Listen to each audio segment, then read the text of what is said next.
Alright gang, welcome back. I want to go ahead and go over a couple of steps with you regarding the competency mask. So if we can venture back to here. Here is my competency mask. We are going to go on to component 4. We've done a couple of things. We've learned how to mask through letters. Today we're going to move into section how would you apply filters, for example, if you wanted to place on your letters, and color tinting. So I have an image right here of a old store. I'm going to click and drag out a box, typing out old store, and I'm going to grab my move tool. Okay, now with that selected, I can move it around. I can hold down Command and select it, and creating a selection, I got that. I can turn that off and go down to my image layer, and I can click the mask button. Now we've already done this part here, so this is what we covered in the last video. I'm going to go ahead and create a new layer, click and drag the layer down, and I'm going to go ahead and add a solid color. This time I'm going to use white. Okay. Again, just to refresh your brains, if I click this chain link here and select one of these, I can move the image around in the mask, and if I relink it, I can move the whole thing around. So I've added that there. Next thing I'm going to do is go to this layer here with that selected. I'm going to go here and go to Drop Shadow, Effects, Drop Shadow. Okay. Now, by default, it might do something weird like this. I'm going to go to my distance and pull that out just a little and kind of tweak the opacity down. Okay, spread and size, pull that back just a little. Okay, you can finagle this all you want and make this kind of the way you like it. I just kind of did that. I can even change the color of it to be but I like it being black. That makes sense. Okay, so now I have my image coming through a drop shadow. If I want to go back and remove that, I can turn that on and off. I can throw it in the trash by clicking and dragging it there. I can also add it to other things. So what I'm going to do now is do the last thing. I'm going to create another layer. I'm going to give this layer a solid color. We'll go with red. Okay.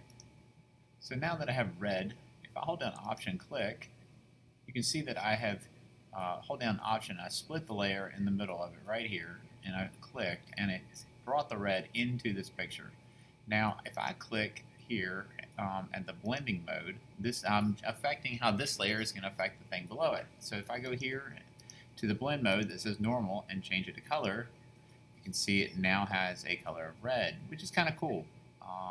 I could probably go here and do a couple of other things, but I like to keep it a little simple. So now I've colored these words here.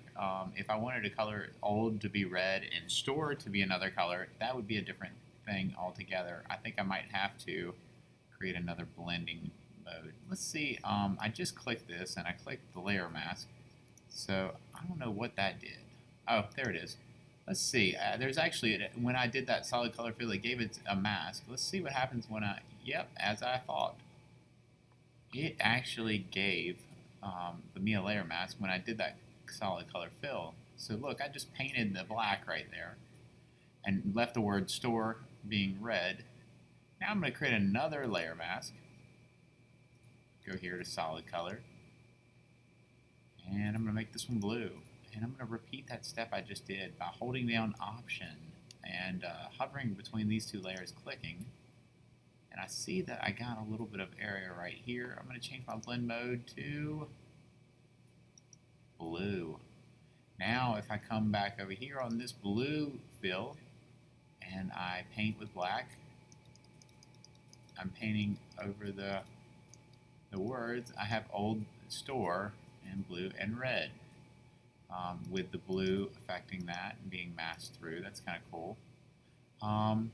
Now, a couple of students asked me, Mr. Bush, this is all cool. How do I control the size of this? So if I make this big, you can see it's not really doing anything. So I'm going to hold down Shift. I'm going to click on one of this, hold down Shift and click on that and folder all of that. That should give me the opportunity to move this. Now, if I hit Command T and Command Z, minus to zoom out, should be able to, and if I have the newer version, I should be able to click and make this big, which is kind of cool. Okay, so now we've added a color tint to the photo, which is really nice and handy. We can mask images to come through different words, and that's what we'll do next here. So I'm going to type in my name. I'm going to say M, Command A, and drag that up a little. Cool. I'm going to put that right here. I'm going to grab another text box, put an A, and I can also just hold down Option, y'all, and I can drag one out. And so I can select that there, and hold down Option again, drag that out, and now look, I have a layer for everything I want. So say for instance I love dogs. I'm going to go ahead and open, let's see, let's go to File, Open. I'm going to try to open a picture that I have. So let me go back out here to Graphics 1. Let's see, do I have any photos? Photography, Photoshop, Jumanji effect. Maybe I'll borrow an animal from this. Let's grab this city here. Maybe I like cities. Okay, so I'm going to hit Command A to select all, Command C to copy, go back to our file right here. And I'm going to hit Command V to paste. Now, of course, it's really large, so I'm going to hit Command minus to zoom out. Command T, I can just shrink that right back to the size I like it. Hit Return. And boom, there it is. Now it's on top of my Word. I can turn that layer off right now. I can go back to my M layer, right? And I clicked it. Hold down Command. I can turn that layer off. I can go back up to my letter here, right? And I can click Mask. I got the word to come through. Now I can repeat those steps for different images to come through all of this. Okay, we're going to be creating a cover title for our competency notebooks with your name, and you can decorate it whatever way you want.